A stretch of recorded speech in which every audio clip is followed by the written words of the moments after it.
Did the Carolina Panthers trade with the Chicago Bears just signal who the number one pick of the draft is going to be? What does DJ Moore's future look like in Chicago with Justin Fields? And is there another breakout receiver coming out of 2023 in Moore's new division? Plus, a winner of more than 24 FFPC and KFFSC leagues. Reid joins us to talk about the secrets in order to successfully draft early, whether Jonathan Taylor has become a bargain in FFPC drafts this year, and much more. We've got a great show for you. I'm Eric Balkman. Farrell Elliott is here. Stick around. Your high-stakes fantasy football hour starts now. Under pressure, I've seen greater men than need a lesson. Broadcast live and heard around the world, you are now watching the most entertaining hour of radio on the planet. Welcome to the High Stakes Fantasy Football Hour presented by MyFFPC.com with your hosts Eric Balkman and Farrell Elliott. The High Stakes Fantasy Football Hour is your home for analysis from the best players in the world. And now, because no one else was available, here are Eric Balkman and Farrell Elliott. Solace in the scripture, are we not all our father's sons? I became a man, nobody ever told me what a man was. Thank you, Rob. Greetings and salutations, all you Balkaholics and Farelliacs. Welcome to the latest episode of the High Stakes Fantasy Football Hour presented by MyFFPC.com. I'm your slightly above average host, Eric Balkman. My co-host is the definitive commissioner of fantasy football, Farrell Elliott. Coming up on tonight's show, we're going to talk about who the Robin is to Chris Olave's Batman in New Orleans, whether early FFPC drafters are taking Breece Hall a little too early, and then a champ of more than 24 FFPC and KFFSC leagues, Reid, is going to talk Devontae Smith. He's going to talk TJ Hawkinson and much more. If you want to connect with us on Twitter, you can do so at HSFF Hour, that's the show, at Eric Balkman, that's me. And always learn more about Farrell's Kentucky Fantasy Football State Championship at KFFSC.com. And they've been off and running for quite a while now, ladies and gentlemen. Check that out for more drafts for your drafting pleasure. You can follow Jay on Twitter at Packers153. You can post on our Facebook page at facebook.com/HSFF Hour. And you can also email the show at highstakesfantasyfootball@gmail.com. We do have some emails that we're going to get to coming up later on in the program.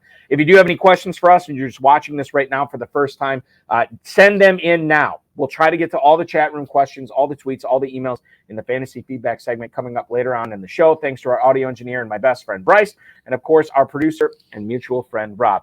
Hey, you can win $25,000 right now in the FFPC Never Too Early Best Ball Tournament. Just $125 to join at myffpc.com. Or if you want to get in at a little bit lower of an entry fee and still play in a big tournament, you can do that. $35 will get you entry into the FFPC Never Too Early Superflex Best Ball Tournament as well. And the grand prize there, $5,000. Now, both of these tournaments are have been off and running for probably, I want to say, a little bit under 2 months right now. They're going to conclude on April 27th. So whatever drafts we have going at that point, they're cut off when the NFL draft starts. They're going to follow best ball slim rules, no kickers, no defenses, 20-round draft, 14-week regular season, and single-week elimination playoffs from weeks 15 through 17 before we crown a champion at the end of week 17. If you want to draft live, we have 30-second clocks instead of 60-second clocks per pick. If you want to draft slow, we have 2 hours per pick and 6 hours per pick. That's available myffpc.com. And while you're there, let me tell you about all the great Dynasty Orphan teams we have there right now. A lot of these are regular priced, but many of them are reduced price. Now, the regular price ones are in a little bit better shape, or you can look at the reduced price ones, which still could be in as good a shape, but the owner is definitely motivated to move. I brought this up on the High Stakes Fantasy Football Show last night on the Better Sports Network with Shane Hallam was my guest, and I said, look, divorces happen, marriages happen, new babies happen, new families happen, new jobs happen, everything happens. And sometimes the owners of these dynasty teams give up their rights to these dynasty teams, and they're still very good teams. And you can get in and cash in on a pretty good team for a discounted price right now and still be able to compete for a championship in 2023. Not a lot of places out there can you do that, but you can do that at myffpc.com. As far as the video and the stream goes tonight, remember to like this video, subscribe to the FFPC YouTube channel at FFPC Fantasy, and then, of course, comment on the video tonight, share the video with all your friends and not friends, and get notified of any future broadcasts that we have coming up. We had a first last night for the first time ever, the Better Sports Network High Stakes Fantasy Football Show not only aired on the BSN app, which is free in Google Play and the App Store, but it also aired on the FFPC YouTube channel, FFPC Twitter, and FFPC Facebook, all those as well. So a variety of ways that you can get involved with the program. Shane Hallam's a show with me last night is available at FFPC Fantasy on YouTube. 2 hours, a lot of Dynasty stuff there. So if you're a Dynasty player, highly encourage you to check that out, as Shane Hallam is an expert in Dynasty Fantasy Football. I want to bring in expert number one, ladies and gentlemen. You follow him on Twitter at KFFSC Official. You check out the KFFSC, the Kentucky Fantasy Football State Championship at KFFSC.com. It is the incomparable Farrell Elliott. Farrell, welcome back, man. I missed you so much. Oh, buddy, it's been a long time. I have missed you too. It's been 2 weeks of missing them. And then we tried doing one when I was on the road and we had just a poor connection. So, yeah, I'm ready to talk football with you. And you've done first ever things over on the Better Sports Network. I'm damn glad we've got Jay Reid tonight to kind of pick this show up. That's what we need over here. Yes, we do. And before I forget, Farrell, 2 weeks ago, Dave Terpoli stood in for you, co-hosted the show. Our guest was Charlie McGuire, our mutual friend, and he told me to wish you a hello because he missed you on the podcast. But he definitely did a great job, and it would have been great to have you on. But we'll have Charlie on, I'm sure, again. Please. Another time.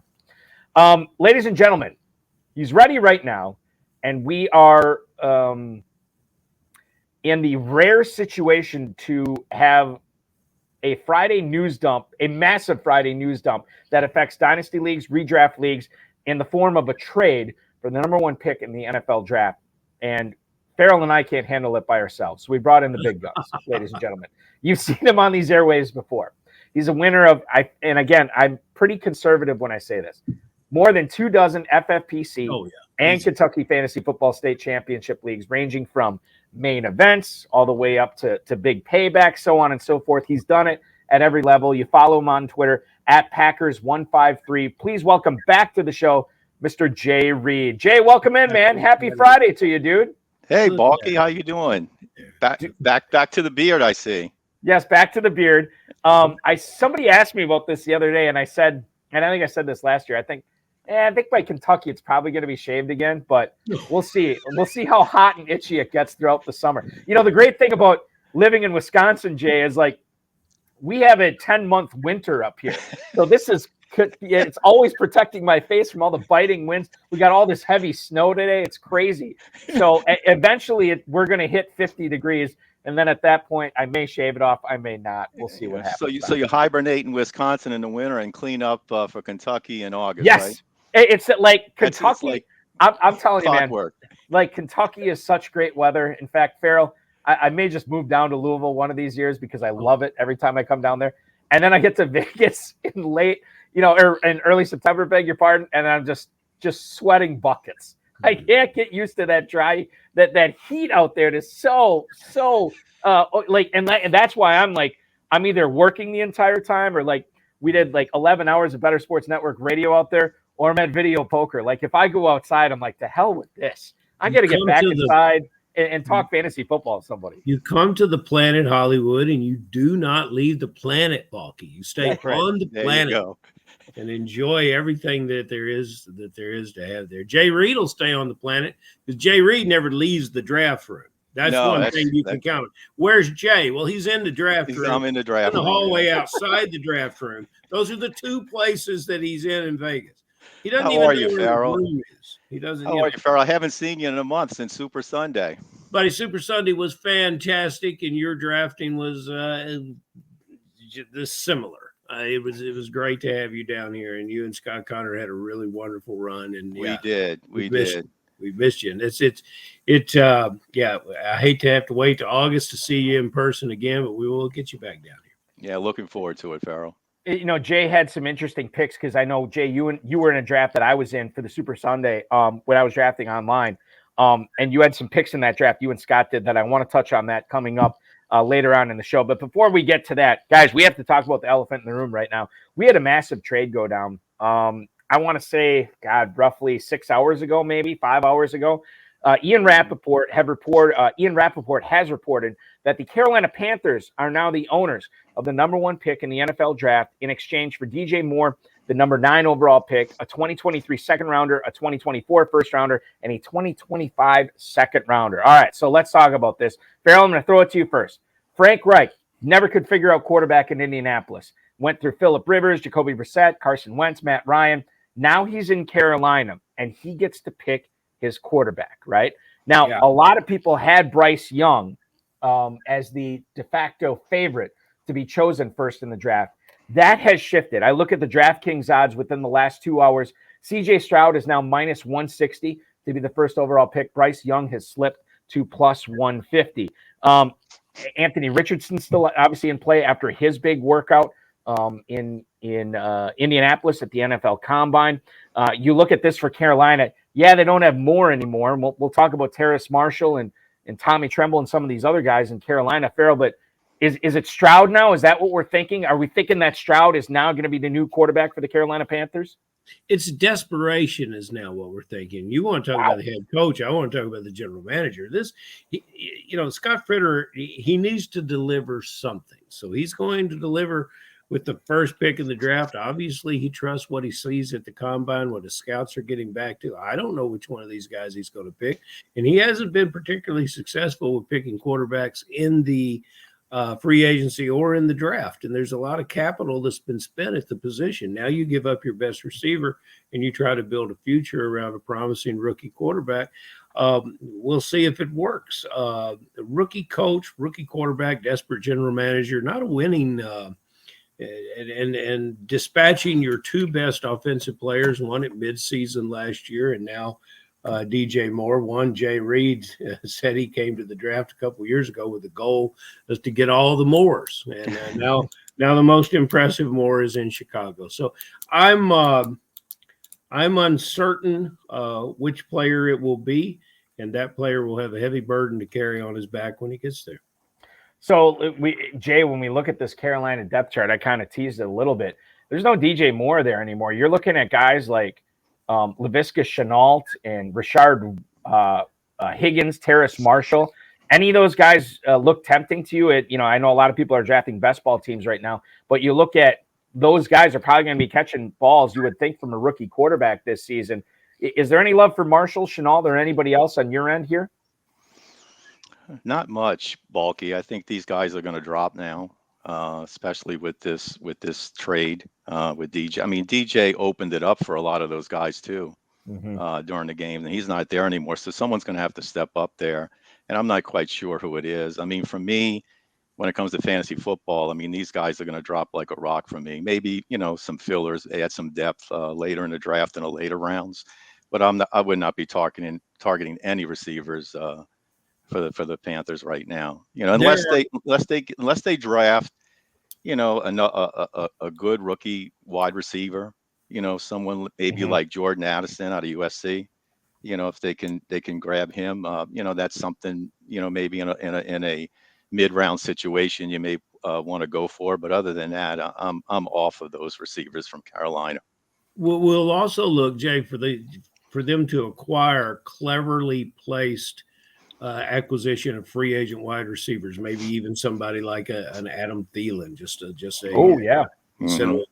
one of my favorite players too. The guys that you can get at a bargain to come in here and help a young quarterback, because they're not on this roster. But that's where Federer can show that he's got a master plan here, is to put together a group of receivers that can transition over the first couple of years and help a young quarterback get started. So there's hope here, and we're just beginning to see. He gave away a lot of draft capital, so he's got to look really, really smart in free agency. So let's see what happens.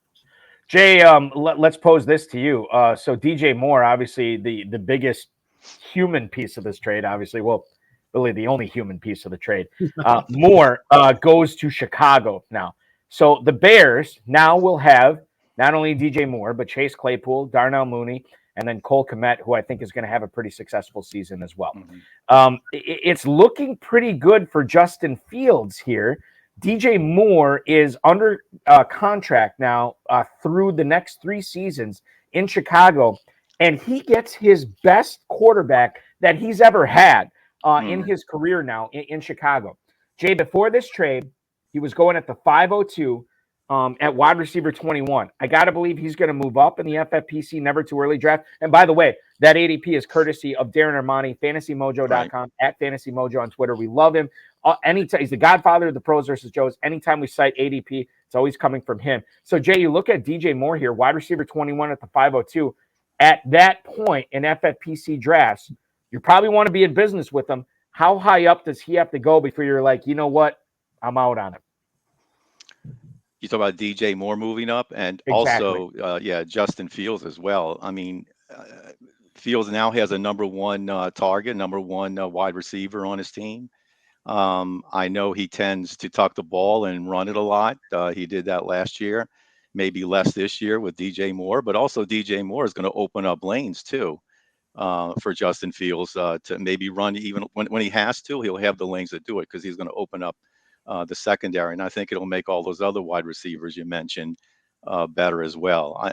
DJ is going to move up without a doubt. I think Justin Fields, for me, before this trade, I was going to wait on him. I would like have a Burrow or a Herbert before I even think about Justin Fields. But now I don't think you can pass up Fields with this blockbuster trade. I mean, it helps tremendously. He's got all the pieces now. I think he's got the major piece now for him to succeed in this offense. Farrell, let me ask you this, and I think I know how you're going to answer, but I want to ask you anyway. Who won the trade? Which GM won this trade? And I think you're going to say Chicago because, you think about this too. The Bears already had a ton of cap money to spend this year, right? And they already had a really good, solid cache of draft capital to give up to make a move like this. And now the recipient of more draft capital too. Man, you got to be loving Ryan Pohl's life right now with all the ammo he has. Yeah, he is the toast of Rush Street tonight. He comes out of this looking like a treasure bounty of draft picks, and that's what he's got. And he can prove as he grows into this job what he does with those draft picks and what he does with those salary cap to elevate this team. Now, in the case of Mr. Fields, you've got to love what he brings to the game. It's still about his feet. With DJ Moore, I think you've got to remember what you're dealing with when we're in playoff season with the wind and the rain and what you have in Chicago there. Those are all lesser concerns. When you're drafting players, you want to get a very talented player, but there are some things that December football in Chicago can sometimes not be a pretty thing, and that's when Fields' game becomes elevated with his feet. But yeah, this is all a great, wonderful. Good day to be a Bears fan, yes. For sure. So Farrell, let me keep this with you here. And I noticed this as Buck Reesing on Twitter told us today that the Titans have released their center Ben Jones out of Georgia, who I remember when he was drafted, I'm like, man, that guy's going to be a good pro, and he was. I mean, he's been there for forever. He was re-signed to a new 2-year deal this offseason, but now in his age 34 season, he's going to be playing with someone else. He was a Pro Bowler last year. It's $3.7 million savings in cap space. But I look at the drumbeat, and maybe I missed somebody else too, but I know Taylor Lewan, one of the tackles for Tennessee, is no longer there as well. I know that there have been reports that I think it's Rand Carthon, right, the new GM in Tennessee, has been shopping Derrick Henry. Whether that's true or not, I don't know, but there's been reports that he is. He's going at the 208 in the FFPC Never Too Early tournament. Farrell, losing 2 offensive linemen, plus your new GM might be shopping you. I don't want to be in business with him in the mid to late second round. Your thoughts on Derrick Henry this year? Oh, let's let him drop and take him in the early part of the third round. Matter of fact, Jay, I got on the clock today. My first pick in the FFPC today, the number 3 pick in the Never Too Early. And I took Austin Eckler and just let Derrick Henry go ahead and drop to me. I'll be very glad to take him. Rand Carthon's a young man that I admire a lot. He only got to play 9 or 10 games in his shortened, truncated NFL career. His father, and both of you guys will remember this, but Jay, being an Eagles fan, will remember it even more. His father, Maurice Carthon, was a 7-8 year NFL vet with the Giants, 2 Super Bowls out of Arkansas State. I'm dating myself a little bit here, but that's my first year's career as an agent, and I recruited him. And he didn't sign with me, but he was a good friend throughout both of our careers. And Maurice is raised a fine young man and ran. And he's 41 years old. He was raised largely in the 49ers way of doing business. But I would caution Rand that one of the things that you must be, you've got to be able to stand prosperity. And he's in a situation that's very prosperous with this offensive lineman. With this running back, it doesn't matter what kind of offensive lineman you have at the Tennessee Titans, as long as they can just get in the way, that's good enough. Run blocking is all about attitude. That's the easy part of the game. When you got Derrick Henry behind you, and Derrick Henry, even at 29 years old, has not shown me that he's slowing down any. There's nothing in his game that makes me think that he's not going to be as good next year as he was at previous times in his career. So I'm looking forward. From a fantasy football perspective, you can think of the cushy places that Derrick Henry could go and play. Wouldn't it look beautiful if he were to line up in the backfield at Miami? Or how great would it be to maybe Jay can think of somewhere, but how great would it be to see him in an offense that is clicking on with a quarterback that can throw the ball down the field, and where there might be an opening at the running back position. So I think that with Derrick Henry, you should draft him and draft him aggressively. Don't turn away from him while everybody else is running from him. Jump into that situation. And I tell you, I would hate to be Coach Vrabel, and I would and to watch some of the elements of the team that's slipping away from me. I might try to nip this in my bud with my new general manager and keep Mr. Henry in the house. Jay, for the first time last year, I drafted Derrick Henry in the first round. I can't remember last time. I don't think I ever drafted Derrick Henry in the first round before. I don't have to draft him in the first round this year because he's not going there. I don't know where you would target him, but your thoughts on what kind of output you're expecting from Henry this season. Again, as we said, no Jones, no Lewan. I don't know if there's going to be more changes on the offensive line, but this is not your older brother's Tennessee Titans anymore. It's Rand Carthon's Tennessee Titans. Yeah, look, Henry is a great talent. If he stays in Tennessee or whatever team he goes to. Miami was a great pick, Farrell. I think he definitely would thrive there. But such a great talent. If he drops into the second round, and like Farrell said, you could start with an Eckler and Henry. Geez, you're so much ahead of the field. I mean, what great value, at that point. So I'm not necessarily a Henry fan, but I've always looked at him in the first round. But when you start drafting and you see Henry fall in the second, mid-second, or even at the end of the second, it's a must pick. I mean, it would be a great value at that point. So, and I don't think wherever he goes, I think his talent will rise above the situation, and I don't think he's going to fall out of the second round. And if that's the case, if he does go at the end of the second, that's a great start, obviously.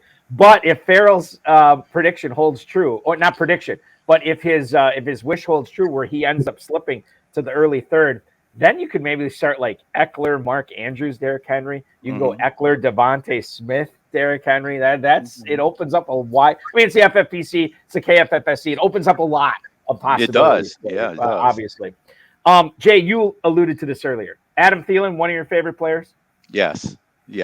Now he is a free agent. He is looking for a new home. As the Vikings have released him, Tom Pelissero reported this on Twitter. He's going to be 33 years old this year. He was going to earn almost $20 million in 2023. It was the highest cap hit of any non-quarterback on the Vikings roster. He's going to be able to go into the open market. He has not hit 1,000 yards in 4 years when he went for 113 catches, 1,373 receiving yards, and 9 touchdowns. He's only gotten 1,400 yards the last 2 seasons. However, he's been very good in the red zone, 25 red zone receptions. Last year, that was second best in the league, and 5 of those 6 touchdown catches he had were in the red zone. I'm going to ask you about Thielen right now, Jay, where you're hoping he goes to and what you think he can do in 2023. I'm going to ask Farrell about KJ Osborne in a little bit. But, Jay, your thoughts on Thielen, what he can still offer. And bear in mind right now, when he was still a Minnesota Viking, he was going as wide receiver 78 at the 1707. Jay, he's probably not going to be drafted in some never too early drafts. So you can basically get him in the 20th round. I think you probably think there's some value there. Yeah, I love Thielen. I mean, where you were getting him over the years and drafting him, I liked him because he was always good between 10 and 15 points. he was steady Eddie, and then he'd have his spike games, and he'd give you that. I was really sad to see the Vikings let him go. So where I like him to go and really stick it to the Vikings, I like to see him go to Green Bay. Yeah, there you go. I like to see him go to Green Bay. I mean, he'd be a great possession receiver. Well, and not only that, Jay, but you think about the complementary skills that he has with Christian Watson, and the fact that you can have two young guys in Watson and Dobbs now learning for what they couldn't learn from Devontae Adams, they could now learn from Thielen. Yeah, definitely tune into those games, those two games, Green Bay, those Green Bay games and Vikings with the Thielen. But yeah, I mean, again, I was disappointed. He's a great possession receiver. I mean, he makes unbelievable catches. I tried to, not almost every team, you don't want too many shares, but he was certainly a target of mine over the years and last year. And he underperformed last year. I have to admit it. I think he's lost a step, and I think that's why the Vikings have let him go. But he's a great route runner. He's got great hands. I mean, some of the best hands I've seen. Unbelievable catches. I think he would be an asset on a team that needs a possession receiver in that 10, 15-yard range. Would be perfect. But Green Bay would be interesting. Yeah, it would be interesting, and certainly we'll see what his price ends up being at. But there's a non-zero chance of anything, like I always say. Farrell, prior to this, KJ Osborne was a 13th round pick in the Never Too Early tournament. We saw a little bit of a mini breakout from him last year. Now it's basically like that number 2 receiver, probably number 3 option behind TJ Hawkinson. It's his, man. What do you think about Osborne in the 13th round? You want to be in business with him there, but he's going to rise to a point where you probably are like, okay, I'm good on him. And I'll bring this up just real quick, guys. Minnesota was 12-1, including the postseason, in games decided by a possession or less last year. Like, they were in a lot of games, a lot of close games. They ended up winning them. I feel like that is going to regress a little bit this year, and maybe they're throwing a little bit more in the second half than they were than this past year, where they're trying to salt leads away with Dalvin Cook, Alexander Madison, so on and so forth. But Farrell, your thoughts on KJ Osborne this year? Because, man, I'll tell you what, wide receiver 62 right now, give me him all day as my wide receiver 5. I might take him as my wide receiver 4 in some drafts too. Yeah, he is the kind of player, Bulky, that will ruin your entire fantasy season that you'll be facing when you draft him this year. He's a very good, hard-nosed football player, and he'll spend late April in front of the NFL draft, like all of us, seeing the wide receivers that the Minnesota Vikings pluck out of this rich college class of wide receivers. But he's a good player, but he's going to break your heart. He's a spot start, waiver wire.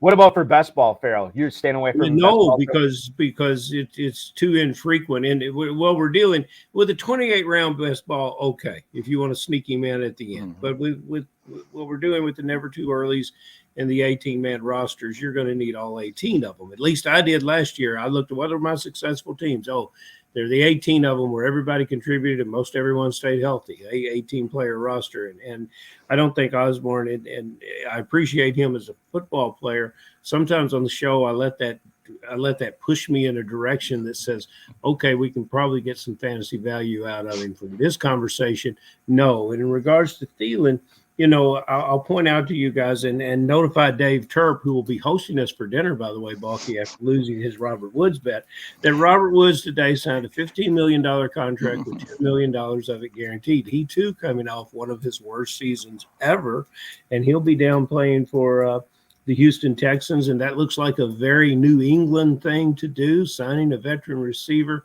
Oh yeah, Nick Caserio, right out of the New England playbook, and raised there with all the things that make New England great, starting with Belichick and Scott Pioli and all those guys that taught him the ways to make the move. So yes, these receivers have value.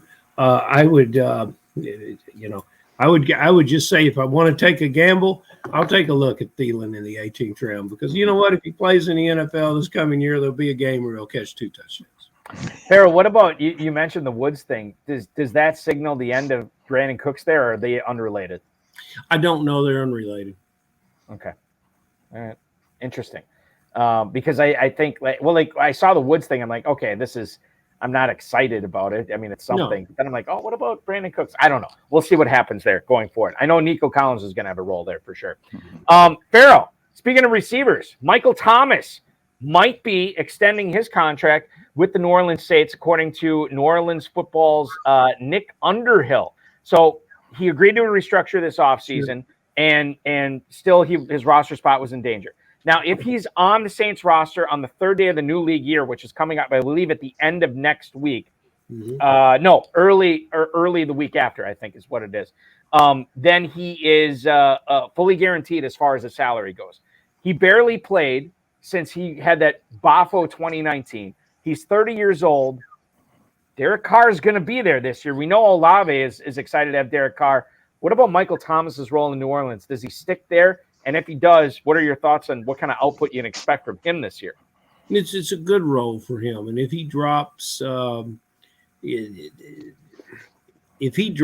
in the area where you could grab Lockett last year, I like him. He's the kind of receiver that will respond. You remember Michael Crabtree and all the great things he did with Carr? Mm-hmm. This is the kind of work that you could get. Of course, if I want a emerging receiver in that offense, I'm going to go with Rashid Shaheed because I really like this player, and I think that with Carr's accuracy and that player's ability, athletic ability, and his, I thought he was much taller than 6 feet tall. He plays much taller than that. He's got ability to high point the ball. I really like Carr coming to town with what he can do with Rashid.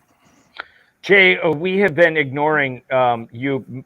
I'm not ignoring you, but we don't. Here's the thing. Listen, the viewers come. They want to know more about Jay Reid. They know you're successful. They know you've had a tremendous career in high-stakes fantasy football. What I want to know, and we'll kick things off with your interview here, how would you rate your season in 2022? Scale of 1 to 10, 0 being bulky. It was the worst season I've ever had in fantasy football. 10 being bulky. I can't imagine it could ever be better than this. How was 2022 for you, man? I think 2022 was a 7 on a scale from 1 to 10. FFPC, we brought home our usual winnings, enough to play again with some extra winnings, but we really lit it up at the KFFC. It was our second year there. Brought home 5 championships, including 1 big payback championship. We got the feel of it the first year we went there. We kind of bombed out a little bit. But moving forward, I think we're part of the system now. We know how those guys, which is a different gang than the FFPC draft, as some of the best in the country in the KFFSC. Small community, small family, love it. Farrell puts on a great show there. But thank you, sir. But I'd say basically a 7 out of 10. 7 out of 10, and that's on the Jay Reid scale, Farrell. And so if he gets to 9 out of 10, I'll spend most of the spring writing him checks. We're already banging out his trophies. He got to see one of them I have a picture of him longingly fondling his trophy that he received. We had to basically go over there and separate him from the trophy because we didn't think we would have it any longer. He would try to sneak out with it. So, Jay, you've been a good champion. You've been a tough player. Of course, everybody knows the story of your first trip to Kentucky and how you were physically ended up in a hospital. And, you walked in, the odds on you making it to Las Vegas after we sent you home from Kentucky were like 200 to 1 against, and there you were. And we were all so proud of you. You're a great player, and we're not surprised if you get better every year. But that's an honest assessment, man. If I'd had the kind of year you were having, I would basically hire someone to throw me a parade, and I would call it a 10 out of 10. So good. Well, I didn't want to bring it up with that excuse for the first year. No, it's when you can barely stand, you can. And people should know that are listening to the show. When you can barely stand, it's difficult to draft. When you can't see the board, it's difficult to draft. I'll say this. Jay, I think you did the KFFSC a favor, right? Because if you go in to year 1 of the KFFSC and you and Scott crush it, and everybody's talking about like the year after, like, great, chasing the helmet just dominated. Beginner's luck. I don't know. One of them had vertigo the whole weekend, and they still tried. So, I think that's the thing. It's like if you bow out, I think that's good for the contest. But, man, if you guys had your normal year and you're basically in the hospital, you can't even see straight, and you guys crush it, I don't know what would have happened to the KFFSC. So thank you for waiting till year 2 to crush it. A quick throw out to Jeff Joaquin and Bednar and a couple of others, but it was real interesting in looking back on this that everyone had a different idea as to what the malady that Jay Reid was dealing with. You know, Really? Yeah. So I dispatched Bednar and Joaquin to the drugstore, and they had a conflict as to what they should get. And then I told them what to get, and then somebody else chimed in. In other words, we have enough over-the-counter products to treat any issues that you would develop at the KFFPC. And then Khan and Laser and Team Shocker just use them all recreationally to get rid of them the rest of the weekend. And you know, the Shocker said, well, he should have some bourbon. You know, that's what their answer was to everything. But, you know, the man could barely walk. And then the next night we're getting ready to draft. And there he is standing there. And it was a fantastic experience. And Jay Reid, you're a soldier of many, many definitions of the word. So not only that, guys, but the rumor that I had dinner with Danny Mueller the night before and that he poisoned me to reduce the competition. Yeah, there you go. Okay, the next day, that rumor was going around too. And poor Danny was like, he was fine until he had dinner with me, you know. So Danny told me that he would never do that in Kentucky, only in Vegas. So like that was the thing. I'm like, okay, well, Louisville, Danny's above that. Vegas, I don't know. Well, I do want to add a caveat to you guys. I said a 7 out of a 10. It would have been a 9 if not for that canceled game between the Bills and the Bengals. Okay, there you go. Now, you know, it's water under the bridge. That's the risk you got to, you know, that you face when you play this game. Mm-hmm. But we had a ton of Bills and Bengals, and we were ready to light it up in the FFPC. Okay, and it didn't happen. So I mean, if they'd have played that game, I'd be sitting here. I mean, it'd have been a 9, absolutely. 7, 9, whatever you call it. It was a great year. And it was a great year. So think back to that year. Tell me a guy that you really consistently hit on, because I facilitated some of your drafts, starting with the Super Bowl party. Mm-hmm. I watched your drafts. We talked about your drafts on the podcast. Who was a guy that you really hit on? Not necessarily an obvious guy. And who was the one guy that kept you from having that 10 out of 10 score? Or was there? We hit on Josh Jacobs. Yeah, there you go. We had him in several leagues, and in all those leagues, I think brought us to a championship. You know, he was responsible for bringing us there. And I think the Raiders had started him in a preseason game, and it was so odd. It looked like they were just showcasing his skills. It was the Hall of Fame game. It was the first one. First one. You know, they didn't care if he got hurt or anything. And a lot of people got off of him. We didn't. You know, I mean, we recognized the talent. I said, well, if they do trade him, you know, he's still a great back. So I'd say Josh Jacobs. I mean, he's going in the 3rd round. I don't understand in KFFC, Farrell. Yeah, I don't understand either, but I can't sue anyone over it and their mistreatment of the Raiders. That was one of the oddest conversations, you know, because we don't want to come on here and use the power of the High Stakes Fantasy Football Hours pulpit to berate anyone for nonsensical thinking. But by damn, we got close with Josh Jacobs, and we pointed out it's not a bad thing to let your running back run the ball. To let him return a kick. You know, he's probably wanted to show his teammates he could return kicks. Football is still fun for these guys, and that's when you're having it. And sometimes we need to watch with our eyes and not try to overthink situations that we see on the field. Jay, last year's de facto 101 was Jonathan Taylor in the majority of leagues. He is going right now in the Never Too Early FFPC tournament at 108. How have you guys handled him in Kentucky? How are you looking at him at the 108 right now in leagues? Is that a bargain for him? Well, in Kentucky, it's a little bit different drafting than the FFPC. The wide receivers are going to go early, and it's no fault of Jonathan Taylor. He wasn't going in the 1st round because a lot of good receivers pushed up into the 1st round, which pushed him into the 2nd round. You talking about this year or last year, Jay? This year. This year. Yeah, this year's last month's draft. I'm talking about 2023. So, I mean, who's the quarterback there? I mean, Matt Ryan. You know, I just can't get behind him right now. I mean, if he falls, he's certainly a value. But I think there's other value picks in that 1st round than him. Me picking him at 108. especially with the quality of receivers that are out there. Quality receivers are what I want to talk about. You've got two receivers that I did not draft much last year. I got on Devonta Smith a little late. I never was particularly interested in drafting T. Higgins. They're going close into the second round, early FFPC drafts. I continue to prefer Smith. I think I might be missing something with Higgins. Which one do you like, Jay? That's a tough one. I like to get shares of both. I mean, they're both great players. I mean, if I had to pick one, I would lead Devonta Smith. And the reason for that, A.J. Brown is obviously your long ball guy in Philly. They go up to him long 2 or 3 times. But Devonta Smith seems to be the chain mover. He works the middle of the field. He works the sideline well. It looks like it's Jalen Hurts' go-to guy. And if he continues, look at the Super Bowl, look at leading up to the Super Bowl, the games he played in. I mean, Devonta Smith, was tearing it up with not necessarily touchdowns, but with the catches and the yardage. And I think that's going to continue. And I think that hookup between Hurts and Smith is only going to get better as the years move on. So based on that consistency of points, now T. Higgins is going to have his big games. Okay. But I think consistently, for fantasy football, for drafting, especially in high stakes, I think Devonta Smith would be the choice for me there.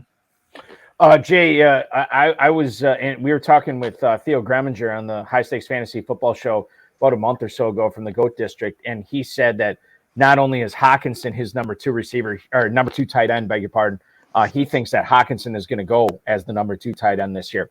And he was for a while. However, he has slipped back now to tight end 3. He's going at the 303, about a half round now behind Mark Andrews. I think the Todd Monken hire in Baltimore had something to do with that. But your thoughts on Hockenson at 303? Do you feel like FFPC drafters are drafting Hockenson at his ceiling in the early third? Or is there room for improvement for Hockenson to not only hit that draft value, but actually exceed that draft value this season? I mean, for me, I think he's being selected at his peak right now at where he's going. I mean, I would not draft him there. I would rather wait a round or two. And there's other tight ends there like Dallas Goedert. Mm-hmm. I would wait and get the value there and possibly stack with Jalen Hurts, which, by the way, Farrell, we pulled off in 3 leagues last month in the KFFC. We gotta love the stacks with that stack. So I mean, he had a good year. Thielen's gone, so there's a case for that. But I'd still rather, when it comes to the tight ends, I would like to wait and look for value in those in not necessarily the middle rounds, but maybe 5th, 6th round, and grab a good serviceable tight end and maybe pick some receivers or get that quarterback there where he's going. So I'm very thankful for Hockenson because we don't have to discuss Irv Smith anymore. So, but you, Jay, I think you alluded to something I'd like to get to here. Let's take you talked about how a running quarterback, a quarterback that can beat you with the legs, and we know that Hurts had big first halves in passing, and then in the second half, it would be a different type of thing. And at the end of the game, great fantasy football point scoring. I wonder if Justin Fields, now with DJ Moore, the kid out of Memphis, the smaller receiver, Balky, what's his name? That has been there for a couple years, catches 70 passes every year, won't score a touchdown at Chicago. And then my beloved Chase Claypool. Darnell Mooney, are you talking about? Yeah, there you go. That Mooney. Guy. Okay, all right. I didn't realize he was that small. He's small. Okay, all right. He's not small like Devonta Smith, but okay. Here's my question. What? You're ripping on Devonta Smith.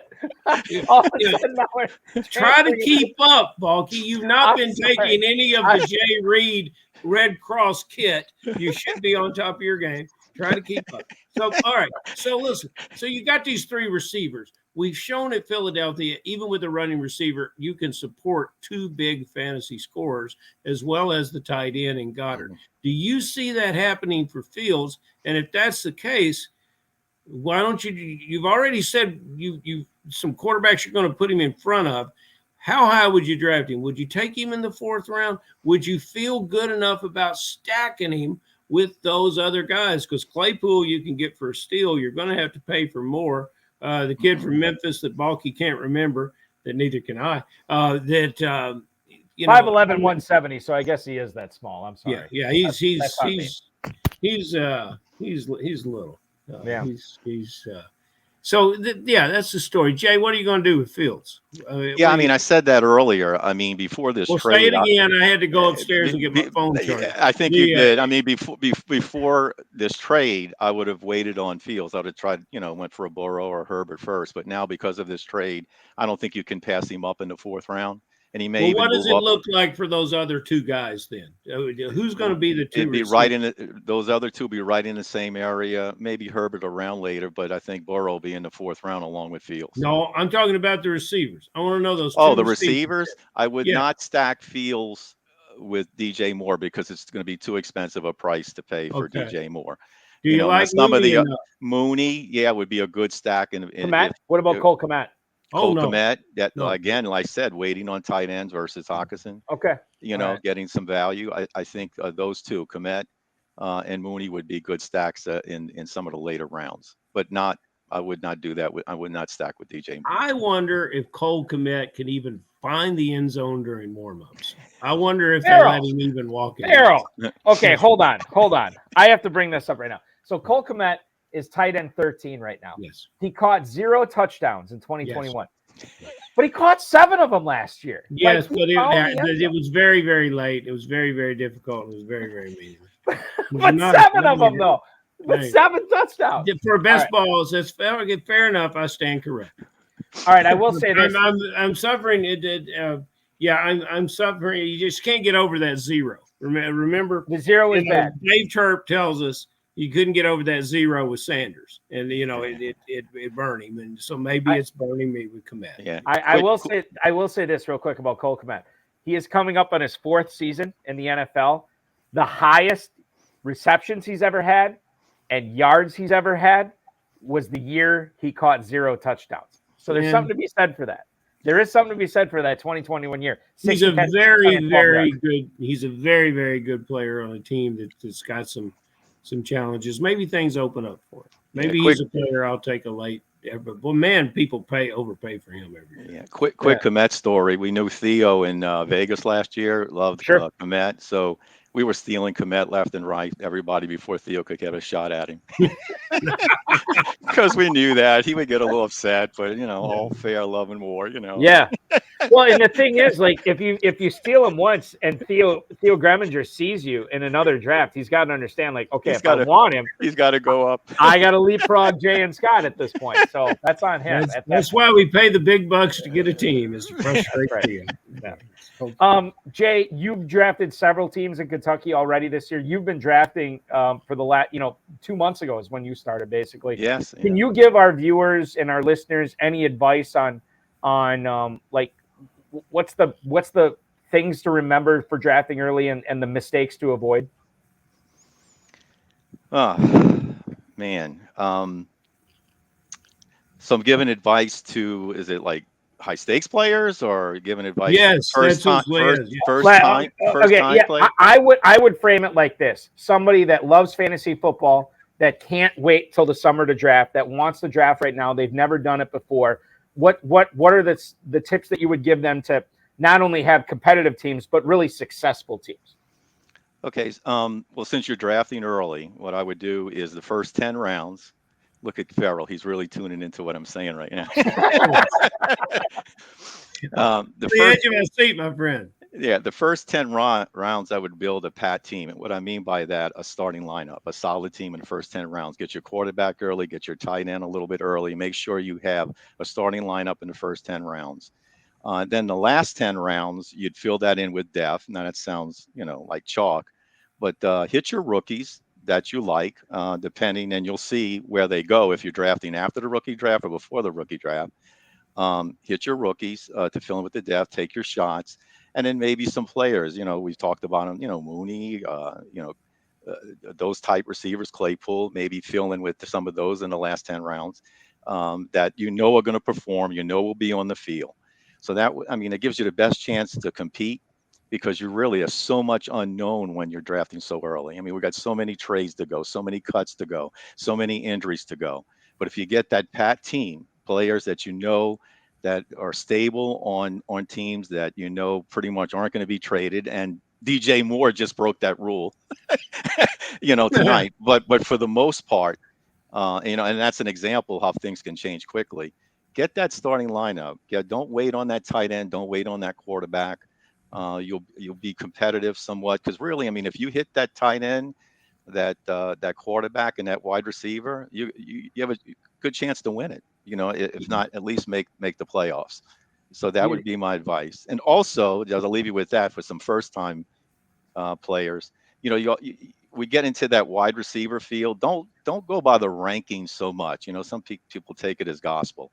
You might have a player that's ranked 2 or 3 spaces above another wide receiver, 2 wide receivers. You don't know which one to take. What I always do is, okay, don't go by the rankings. Who's the quarterback? What quarterback is throwing to that wide receiver? When you ask yourself that, the decision's easy, isn't it? Yeah, it gets easier. Two-Packer said it best, Balky.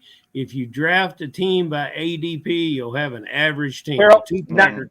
So Two-Packer said that. I said that on my show last night, but I attribute it to you. So you got the credit. The Two-Packer. That's the original Two-Packer. All right, so I'll have to say it next week and bring up Two-Packer. But Jay, you bring that up, and I'll tell you this: over the last 2 or 3 years, when I've been drafting early like this, and quite frankly, even when I'm drafting late, I always use ADP to kind of understand where players are going.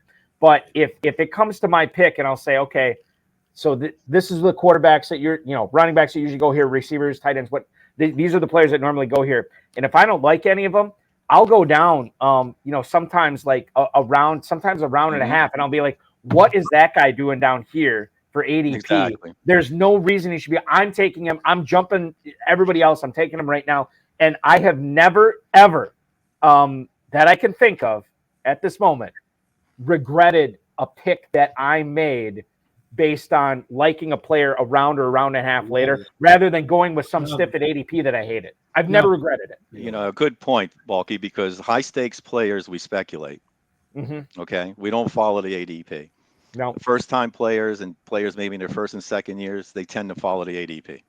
What I love about drafting in the Never Too Early Best Ball right now, and what I love about our event on Super Bowl weekend, is we get to draft these rookies ahead of where we even know they're going to play. And sometimes you get a bonus. Sometimes the destination of the rookie can spell very little opportunities to play early in the year. You see him come on later. It's a mixed bag of what you get, but it sure is a lot of fun. So I want you, Jay Reid, to talk about some of the rookies. It doesn't matter what position. We've got a pretty good idea of who the top 5 wide receivers are, at least who the NFL thinks they are. Now, we are so loaded at tight end with depth. You asked who you were talking to in the last question. I want you to think right now that you're sitting at the bar. You're not drinking a lot because you're not that kind of guy. You got a little Pepto-Bismol on the side, and you're sitting there and you're trying to look at Petri and Larson, and you're talking to them about tight ends, and you want to get them off. You want to get Larson off Mo Alley Cox. That's what you're trying to do. You're trying to talk to him about rookies. And, we're talking about drafting Thielen. There's so many wide receiver rookies that are coming into this draft. It's just a tremendously talented offensive draft. You go and tell us the rookies that you drafted at Super Bowl weekend. Okay, well, I have to give this up to my teammate, Scott Connor. As you know, he's widely known. I have to give him some kudos here. I mean, he is so knowledgeable with rookies. He's the #1 de facto dynasty player, I think, in the country. Plays like 80, 90 dynasty leagues, if not more. He is my teammate. We played in Kentucky a month ago. So he targets the rookies, and I learn a lot from him. So what we did as a team, we targeted 2 rookies. As you know, we had 9 drafts. We got 4 shares of Kenny McIntosh out of Georgia, and we got 4 shares of Devin Achane out of Texas A&M. Okay, and we like both of those backs because not only are they good runners, good slanting runners, they have excellent hands. and they catch a lot of passes out of the backfield. And that's what you want. These are the type of rookie running backs that you want to add to your teams, like I said earlier, in the later rounds 10 through 18 or so, in the event they hit, or will have some kind of role at least in third down possessions or situations. Because as the season goes, you're going to have a lot of injuries, and these guys can step up and get you 8, 10, 12, 15 points on any given week. So we took chances on more, but those were the most shares that we had of those two backs. Yeah. Go ahead, Jay. Now, A-Chain, there's rumors or mock drafts out of there that I think Denver may target him, the Broncos. And you don't know for sure, but just today they cut Chase Edmonds. Mm-hmm. So that makes it even more possible. I mean, they could be targeting A-Chain, but they may bring in a veteran back, maybe like Kareem Hunt or someone like that as well. So, those are the two rookies that we targeted, and we were successful at least almost 50% of our leagues that we obtained them. Darren Larson is still leaning into Mo Alley Cox. Don't you have a tight end for us? Don't you have a tight end to help us out? In a rookie tight end? Yeah, Not rookie necessarily. tight end. Rookie tight end? It has got to be a rookie tight end? Going to be drafted this year. I'd rather take some tight ends later. I like Njoku. Yeah, okay. He's not a rookie. He's been in the league. I know. All right. Let me pin this down right now, Jay. Michael Mayer or Dalton Kincaid? Who would you rather have as far as rookie tight ends this year? Mayer. Even though Kincaid tested better than him athletically at the combine, I guess this is more of a philosophical question, because Mayer was not a good tester at the combine, but we kind of knew he wasn't going to be, right? Mm-hmm. But you believe the film with Mayer is going to shine through, right? I think so, but again, guys, when we draft, I'm not even targeting a rookie tight end. They tend not to perform in their first year, right? There's so many other tight ends later that I would rather choose, and you're going to get them in a later round, and in some leagues I think you could pick them off of waivers, so it's just a wasted shot. Now I'm looking from the fantasy football aspect, not the talent, the pure talent. This aspect. May be the year that the rookie tight ends are given the opportunity that they can hammer out for themselves in the selection process, because anyone that you talked to in fantasy football last year, what did they tell you? If you don't have one of those top tight ends, you're in a hell of a rough shape. Mm-hmm. And that's because there were just some non-performers at the position that couldn't keep pace with, I'll tell you, I like Musgrave, the kid out of Oregon State. Absolutely. I am team Dalton Kincaid. I know he had that back fracture last year or whatever, but man, I love it. I love him in a Packers uniform, quite frankly. But I look at the last 3 years I've been big into the RAS scores from the combine. I think we saw the report that 80% of all NFL players in the league currently had an RAS score of great or elite or high or something like that. It's highly predictive, right? And then I looked at the RAS scores for the tight ends this year, guys. It's unbelievable. Michael Mayer is probably going to be the first tight end selected in the draft. He was 16th among relative athletic scores this past year. Mm-hmm. You had the kid out of Old Dominion, Kuntz, I think. Kuntz, is that his name? What's his first name? Zach? Is it Zach? Yeah. Okay. 10.0. 1,029 players previously to this, dating back to the 80s or whatever it was. He got a 10.0, number one of all time. And by the way, there was a ton of other tight ends that tested out of this world for the relative athletic score. It is an insane class this year. I'm with you. I think that some of these guys are going to be disrespected by us in drafts, and you might be able to pick them up off the waiver wire. I love Musgrave Farrell. I like Sam Laporta out of Iowa. Not a lot of people are talking about him. I think that guy is going to be really good from the get-go. We'll see. I could be wrong. Been wrong once or twice before. Jay, let me ask you this. We've been talking about Scott Connor quite a bit this episode. Is he still the guy that you partner with the most? Because I know you partner with a lot of guys now in high stakes. Is Scott still the partner that you have the most stake in your fantasy leagues this year? Look, guys, I am so fortunate to team with two great players, only two, okay? Two great players, but not only they're two great players, they're two great people, I mean, I am blessed to have both of them as teammates. Yes, Scott Connor. Scott Connor and I. This is our 7th year in the FFPC together this year, and it will be our 3rd year in the KFFFC.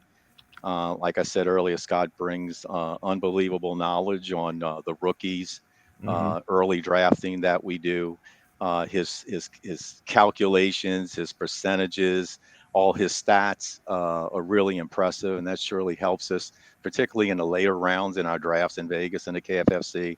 And I'm so fortunate to have him with me. The other needs no introduction. It's Danny Mueller. I mean, one of the best players in the country. Again, so fortunate to team with Danny again this year. We teamed for the first time last year. The knowledge and experience that he brings to the table is just overwhelming, unbelievable. I mean, I've been playing a long time, and I'm still learning from him. Balky, Jay is the Miley Cyrus of fantasy football, just like everybody wants to sing with Miley. I mean, she's with David Byrne. She's doing Sinatra songs. She did a thing the other night. Well, hold on. Miley Cyrus partnered with David Byrne on a song? Yeah, I didn't even know this. But no, they did the Let's Dance. They did the Bowie song at New Year's Eve. But everyone wants to perform with Miley. And it's the same thing with Jay Reid. He's the Miley Cyrus of fantasy football. Yeah, well. But with Danny, yes, we will be playing in high stakes leagues, big paybacks in the FFPC. We did 2 last year. We're going to do 2 again this year, and a slew of main event teams. But it's I keep it 50-50 split. I keep it the same with both guys. Last year we did Scott and I did 24 leagues in the FFPC and KFFFC, and Danny and I did 24 leagues in the FFPC. And we look to do the same thing again this year, though we may add some because we had some extra winnings. Okay. So we're going to throw that back in there, especially in the KFFC. We're going to play some more main events, Farrell. We only played, I think, 1 league last year. So we're going to do more of those. So looking forward to that. 2 great guys. We're already, again, I've already drafted with Scott, and I'm in almost weekly contact with Danny Mueller, and really looking forward to a great 2023 season with both of them. I'll tell you this, and by the way, we got to get Scott Connor on the show. Scott Connor at Charles Chill FFB, FFB on Twitter, from Destination Debbie Trades in 5 Dynasty League Football. So everybody, we all know about Scott Connor. We'll get him on the show. Danny Mueller, I have to tell you, Farrell, when you guys were out to dinner, or no, maybe you weren't out to dinner on Sunday night, when we had the Sunday night draft, the sunset, the bourbon turn, sunset at the bourbon turn.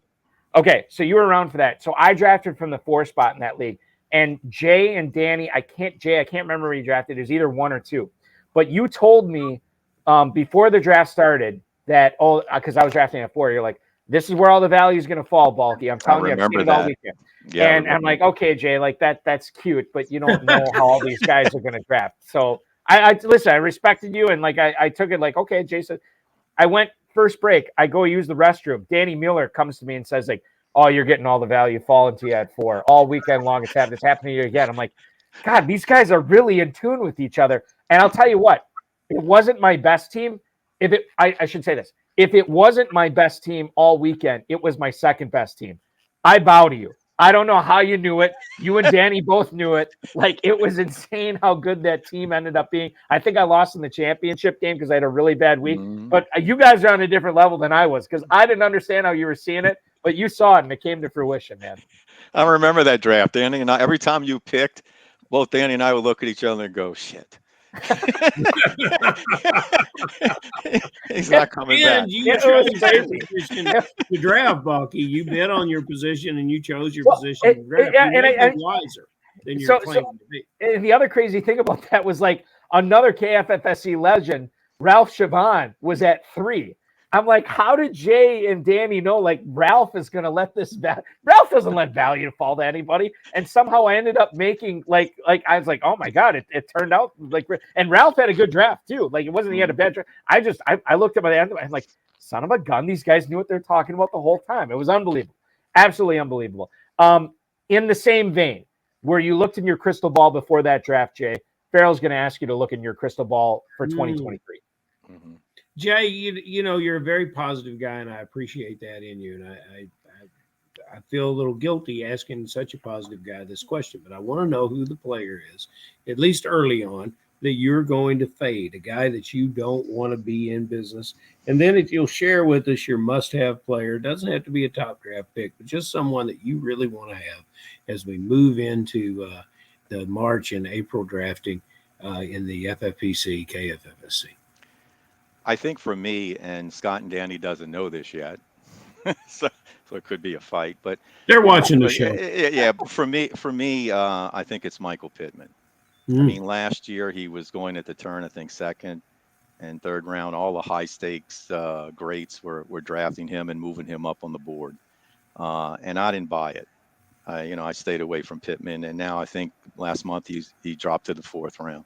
So I think we're going to fade him, and for the same reason. I mean, if Matt Ryan is indeed the quarterback there, I mean, how much does he have left in him? I think we did pick up one share out of 9 leagues, but I think Pittman is definitely one I'm going to fade. Who we're targeting? 2 players. I mean, we love wide receivers, Chris Olave and Garrett Wilson, and they're continuing to move up. And it was hard as hell trying. We got one share of Chris Olave, and we had to fight to get that. He was just going so high, and that was before Derek Carr is going there. So I think Olave is going to continue to move up. Is certainly someone that we will be targeting, as well as Garrett Wilson, and that's another quarterback possibility because is Rodgers going to retire? Is he going to stay with the Packers? That seems unlikely, or is he going to go to the Jets?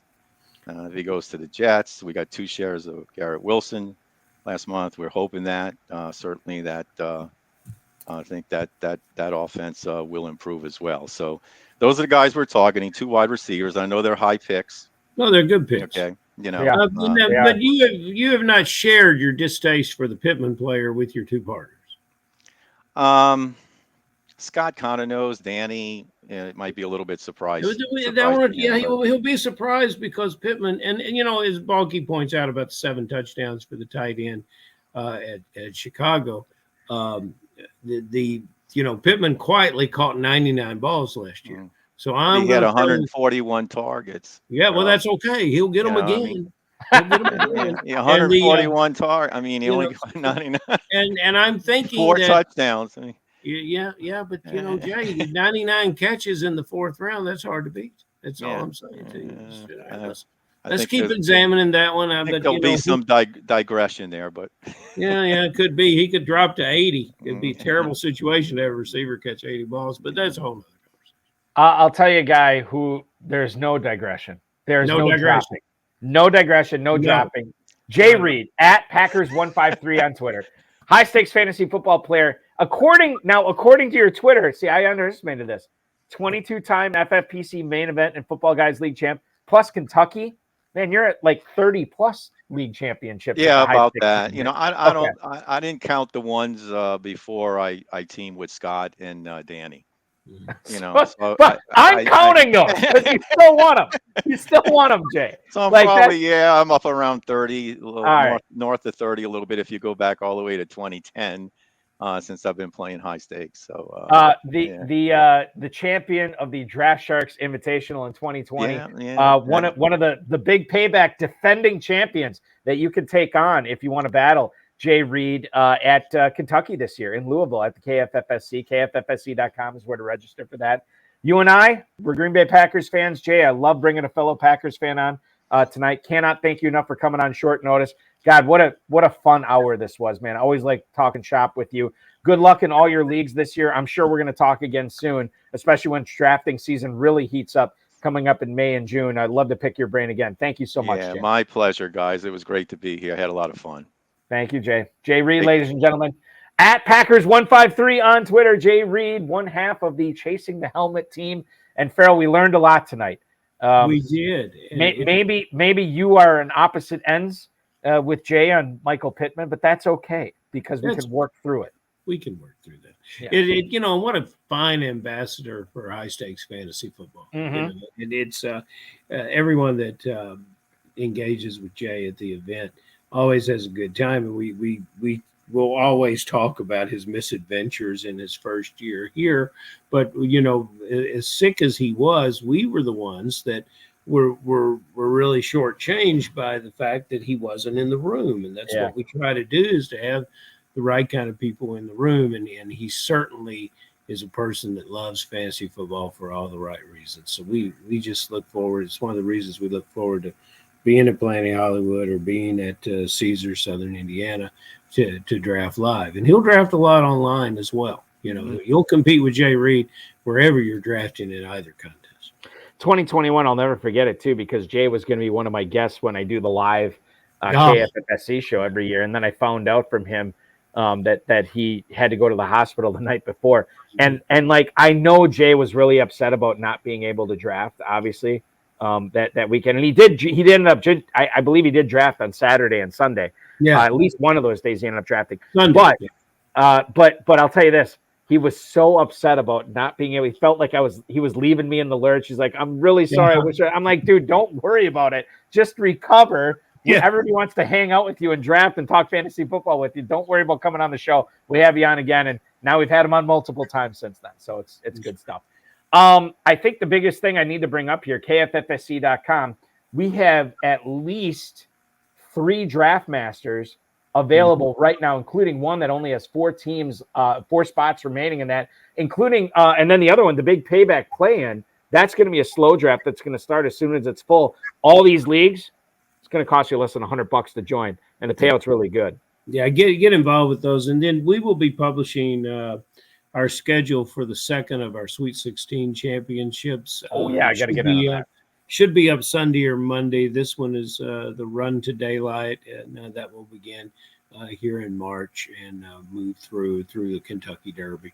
We'll probably draft once a week, 8 divisions, 96 teams, $5,000 grand prize, $200. KFFSC.com is where you can pay attention to all the updates at KFFSC Official on Twitter. Farrell, thank you so much. Remember, no show next Friday because I have some duties with one of my other jobs for the madness of March going on. So you and I will chop it up with Todd Miller, Scoundrel. No way. On Wednesday night, we're gonna talk to him about the hardway draft. We're gonna talk about the never too early stuff with him Wednesday at 10/9 Central. My friend, I will talk to you then. This Wednesday, Balky. This Wednesday, you got it. Thanks, Farrell. Enjoy your weekend. KFFSC.com is where to register for those draft masters, and then be paying attention coming up this weekend on either Sunday or Monday. You will have the opportunity to join the Run to Daylight Championship, something that I won a couple of years ago. I really want to get the title back. I think Kevin Williamson is the defending champ of that, who is another tremendous player who you've seen on this show before as well. Ladies and gentlemen, that is going to wrap up our show tonight. Apologies, but we could not get to the emails. I promise you we'll get to all the emails again on Wednesday, including stuff about Devontae Adams, Breece Hall, Kyle Pitts, and Lamar Jackson. Shout out to Jay Reid, Farrell Elliott, the FFPC, Rob Bryce, and of course, each and every one of you. As I just alluded to with Farrell, no show next Friday, so we will have a show on Wednesday. This Wednesday, 10/9 Central, 12-time FFPC league winner and hardway drafter. You know him as Scoundrel in the draft rooms. It is Todd Miller. He's going to join us to talk about that hardway draft, his thoughts on what's been going on in the Never Too Early tournament, how to get a leg up there. That is this Wednesday at 10/9 Central. In case you missed it, the RotoViz High Stakes Lowdown was live at 10/9 Central on Tuesday night with 2022 FFPC Never Too Early Best Ball Tournament $25,000 champion John Terry. He's back to try to repeat this year. We had him on, talked a lot of draft philosophy on how to draft really good teams early, and then his thoughts on some players. rotoviz.com/podcast or youtube.com/FFPC Fantasy in case you want to rewatch that. The High Stakes Fantasy Football Show on the Better Sports Network will go live on Thursday night at 7/6 Central, not only on the Better Sports Network app, which is free in the Google Play and the App Store, but we'll go live on the FFPC YouTube, Twitter, and Facebook page like we did with Shane Hallam this past Thursday. We will do it again this Thursday. If you love Dynasty, you're going to love this show. Jordan McNamara, you hear him on the Football Guys Dynasty show with Chad Parsons. He is going to be my guest co-host for 2 full hours on Thursday night at 7/6 Central. Win $25,000 in the FFPC Never Too Early Best Ball Tournament. Win $5,000 in the Never Too Early Superflex Best Ball Tournament at myffpc.com right now. That's where you want to go, myffpc.com. Use the knowledge that you learned from Farrell Elliott and from Jay Reid this evening to assimilate that into some really good, never too early teams right now, myffpc.com. We didn't get into a ton of dynasty stuff tonight, but I know that we did with Shane Hallam. And if you're itching, you're scratching that itch with dynasty, do it at myffpc.com. Picking up some of these dynasty orphans we got. Yes, they're reduced prices. No, they are not bad teams. There are plenty of really good teams there that can be had for championships this year. myffpc.com is where to go for that. Remember to like this video, subscribe to the channel, comment on this video, share the video, and get notified anytime we are going live, which we will again next Wednesday on this channel and next Thursday on this channel for more high-stakes fantasy football. It's your home for high-stakes fantasy football on the HSFF Hour. Ladies and gentlemen, thank you so much for watching. Your weekend officially starts now.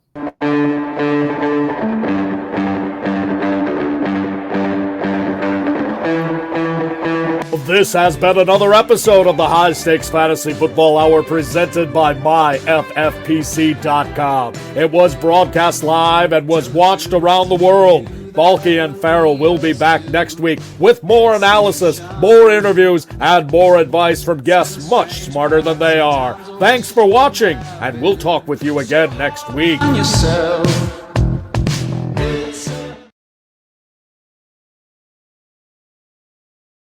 All right, so one other thing, shameless plug here before I let you go. One of my other jobs, I have a terrestrial radio afternoon show here in Northeast Wisconsin. The local minor league baseball team here in Northeast Wisconsin is the Wisconsin Timber Rattlers. They are the high A affiliate of the Milwaukee Brewers. We are my radio station that I work for, good partners with the Timber Rattlers. And they have something called a food fight every single year. A food fight is they invite people to send in their recipes for something they want on the concession stand menu this coming year. My recipe that I submitted is one of the 5 finalists, which would be tremendous if I got an actual sandwich on the menu at a minor league baseball team. It would be awesome. It is a fried chicken sandwich topped with Wisconsin cheddar cheese and Wisconsin Door County bacon and cherry sweet and savory jam on a grilled sourdough bread. It's a fantastic thing. Like the feedback we got from it has been tremendous. It's a very delicious sandwich. I would really appreciate if you could go to the website for the Timber Rattlers and vote for D, selection D on the food fight. It's real simple. I'm be honest with you. I've told a lot of people to do this. It takes less than 15 seconds. TimberRattlers.com. TimberRattlers.com. Look over to the right side of your screen. It's going to say food fight down to 5 finalists. Click on that link, and in the first paragraph, there's going to be a bolded hyperlink that says at this link. That's where you vote. Just click on that and click D for the show sandwich. That's the name of it. The show sandwich. We would love it if you voted for us. It would mean a lot to me. I get to throw out the first pitch of the game. The thing gets on the menu for the entire season, and I get free tickets to the game. I get to enjoy the sandwich at the stadium.